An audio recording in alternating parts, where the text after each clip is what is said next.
All right, we're going to talk about one of the most incredible moments in all of history, the coronation of Napoleon. I mean, think about it. How does a soldier become an emperor? It sounds like something out of a movie, right? But this really happened. And the story behind it? Well, it's an amazing lesson in ambition, strategy, and pure power. So, before we get to the fancy crown and the big ceremony, we really need to understand the guy at the center of it all. Just who was this person who went from a military hero to the most powerful man in France? So, Napoleon Bonaparte. You gotta understand, he wasn't born a prince or a king. Not at all. He was this incredibly smart, super ambitious general who made a name for himself during the French Revolution. And talk about successful, his wins on the battlefield were the stuff of legend. The people of France, they absolutely loved him for it. So he's got all this public support, right? He's a national hero. And in 1799, he decides it's time to make his big move. He basically just took control of the government. This kind of takeover has a specific name. It's called a coup d'etat. And you might be wondering, what on earth is a coup d'etat? Well, it's a French phrase, and it basically means a really sudden, decisive takeover of a government. It's often illegal, and it's almost always backed by the military. To put it simply, it's a power grab. Now, this is where Napoleon was really clever. After his coup, he didn't call himself a king. Nope, he took the title First Consul. It sounds a lot less scary, right? But don't let the name fool you. In reality, it gave him almost total power. And you have to put yourself in the shoes of the French people back then. They were just so tired of all the chaos and violence from the revolution. They were desperate for someone, anyone, who could promise to bring back peace and order. So, he's the most powerful man in France. Is that enough for someone like Napoleon? Not even close. He had much, much bigger plans. See, Napoleon wasn't just thinking about ruling for a few years. He wanted to build something that would last, a legacy. And to do that, he knew he had to transform his role into something grander. He started planning for an empire. So why go from consul to emperor? What's the point? Well, a few big reasons. For one, he wanted to start a dynasty. That means his family would stay in power after he was gone, just like the old royal families.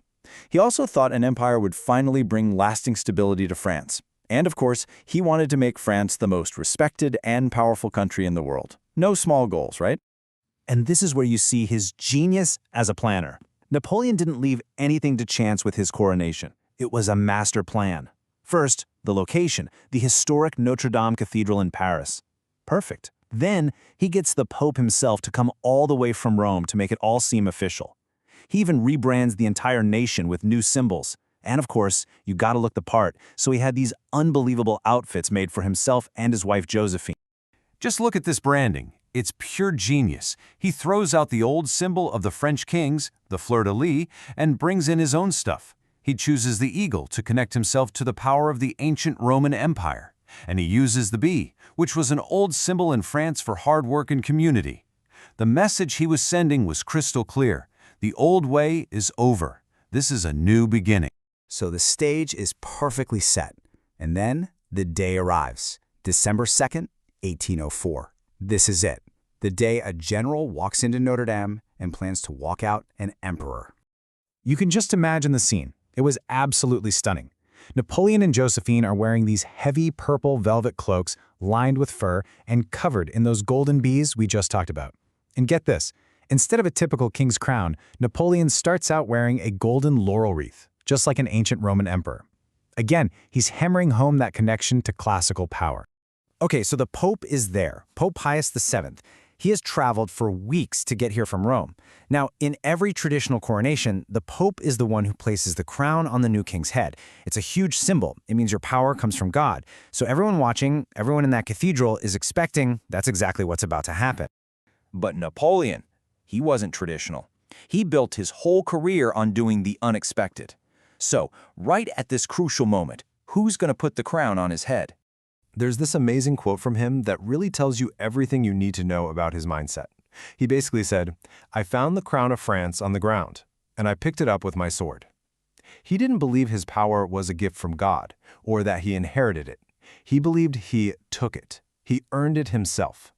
And that's exactly what he did. In a move that absolutely shocked everyone, especially the Pope, Napoleon took the crown, turned his back on the Pope, and put it on his own head.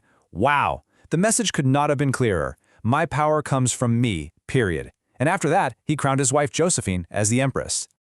That one single moment of defiance sent shockwaves across the globe. So let's talk about what happened next, the fallout and the long-term legacy of that incredible day. Well, the reaction was really a tale of two very different viewpoints. Inside France, a lot of people were filled with this incredible sense of national pride. They were hopeful. But for the other monarchs in Europe, the kings and queens in other countries, they were terrified. Let's break that down a bit. In France, yeah, there was a lot of celebration. But remember, those who fought in the revolution for a republic, a country with no king, they were incredibly disappointed. Meanwhile, the rest of Europe's leaders saw this as a huge threat. They were afraid Napoleon's ambition wouldn't just stop at France's borders. And that fear, well, it led to a lot more war. The year was 1804.